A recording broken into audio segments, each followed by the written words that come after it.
এনাফি জানাব, সময় এসেছে এই ধরনের লোককে সবক শেখানোর। আপনাকে আমি পরিষ্কার বলছি, মমতা ব্যানার্জি মুখ্যমন্ত্রী নন। আপনি দুর্বল মুখ্যমন্ত্রী পেয়ে যা খুশি করেছেন, যা খুশি বলেছেন। এত বড় ক্ষমতা আপনাকে কেউ দেয়নি।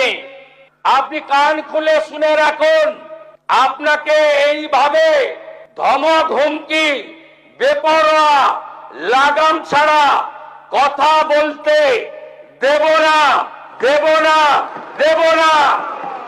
আপনারা ভাবছেন কেস হয়েছে, অ্যাকশন কবে হবে? যারা ওকে ডেকেছিল এই সভাতে তাদেরকে আগে তুলবো, তারপরে আপনার কাছে যাব। যা করার করব, আমি আশ্বস্ত করছি আপনাদের। আপনি ধরে রাখুন, এটা ওর শেষ বক্তব্য। যে এনাফি জানাব, সময় এসেছে এই ধরনের লোককে সবক শেখানোর। আপনাকে আমি পরিষ্কার বলছি, মমতা ব্যানার্জি মুখ্যমন্ত্রী নন। আপনি দুর্বল মুখ্যমন্ত্রী পেয়ে যা খুশি করেছেন, যা খুশি বলেছেন। আমি আপনাকে বলে গেলাম, আমরা দুটো এফআইআর স্টার্ট করেছি। ইনসিডেন্ট নাম্বার 2তেও আমরা শক্তিপুর পিএসএ 176/226-এ আরেকটা কেস ইস্যু করেছি। সেই কেসেও আমরা 100 ভারতীয় ন্যায় সংহিতার সমস্ত সেকশন লাগিয়েছি। এবং আমি আপনাদেরকে অ্যাসিওর করছি, এত বড় ক্ষমতা আপনাকে কেউ দেয়নি। আপনি মুখে যেগুলো বলেছেন, আপনাকে আমি বলে গেলাম। আপনি কেন করছেন আমি জানি, আপনি কেন করছেন রাজনৈতিক কারণটা আমি জানি। আপনার এজেন্ডা 2 ছিল।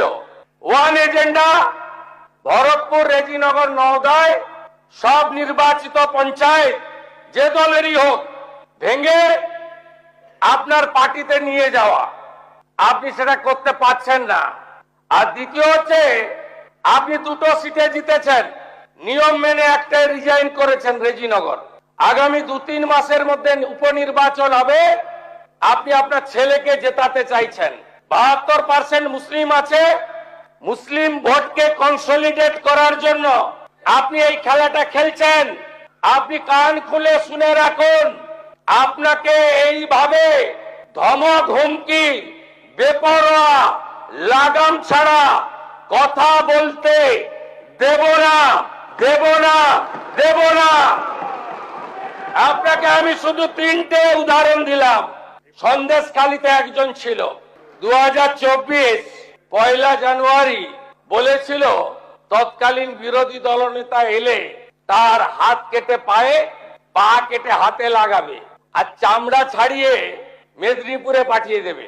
ওর অবস্থা কি হয়েছে সবাই দেখেছে। একই টোন ছিল। আরেকটা জীবনতলার গুন্ডা ক্যানিং ভারত, ওর অবস্থাও কি হয়েছে দেখতে পাচ্ছে সবাই। আরেকটা পুষ্পা ঝুঁকে গেনি, এমন ঝোঁকা ঝুঁকেছে, খালি পায়ে, ছোট প্যান্ট পরে, কান ধরে উঠবস করতে করতে যাচ্ছে। আপনাকে আমি বলে গেলাম, পুলিশ তার ব্যবস্থা নেবে। আর আমি 1 সপ্তাহ পরে মুর্শিদাবাদে যাচ্ছি। আমি প্রমাণ করে দেব, ভারতবর্ষের সংবিধান, আইন শেষ কথা বলে, কোন বাপের আবাদ শেষ কথা বলে না। আপনাকে সংযত হওয়ার, সতর্ক হওয়ার, এই ধরনের কথা প্রত্যাহার করার এবং ভবিষ্যতে এই ধরনের কথা বলার আগে 25 বার ভাবার হুঁশিয়ারি দিয়ে আমি সবাইকে আশ্বস্ত করছি। আপনারা ভাবছেন কেস হয়েছে, অ্যাকশন কবে হবে? যারা ওকে ডেকেছিল এই সভাতে তাদেরকে আগে তুলবো, তারপরে আপনার কাছে যাব। যা করার করব, আমি আশ্বস্ত করছি আপনাদের। আপনি ধরে রাখুন, এটা ওর শেষ বক্তব্য। ধরে রাখতে পারেন। এই সরকার আইনের শাসন প্রতিষ্ঠা করবে, গুন্ডাদের শাসন সমাপ্ত করবে। নিশ্চিন্ত থাকুন। সবাই ভালো থাকবেন। ধন্যবাদ।